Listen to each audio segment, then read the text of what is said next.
To start using Writeback, if you are not logged in already, please log in first.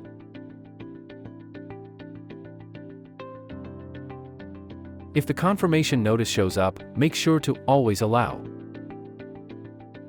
This login is automatic and uses your company credentials.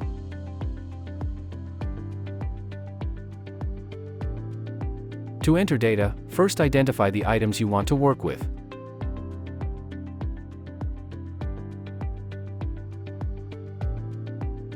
After selecting an item, or multiple items, you can now fill out the form with your values.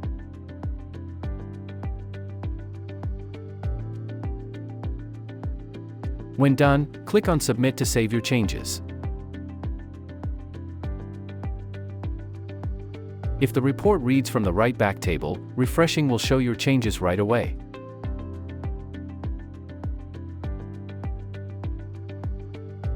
This example used the inline form. Let's see how we can add data with the Smart Table.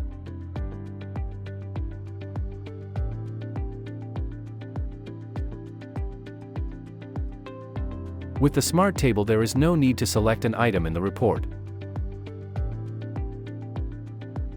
All of the available items will show on the Writeback side. Here you need to fill out the row you wish to add your changes.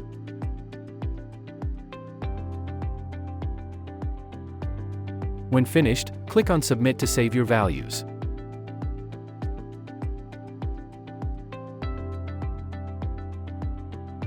Once again, refreshing the dashboard lets us see the data updating on the table.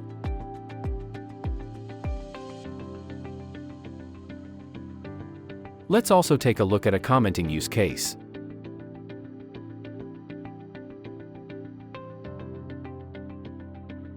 In this example, it is necessary to select an item where you wish to comment.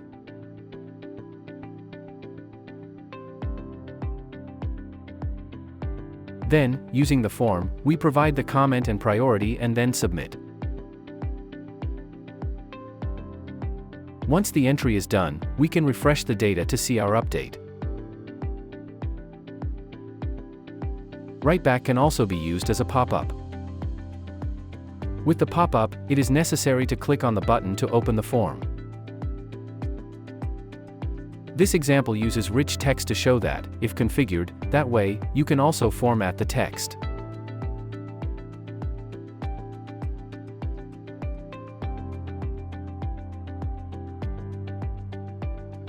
The rich text content can then be viewed directly on the timeline.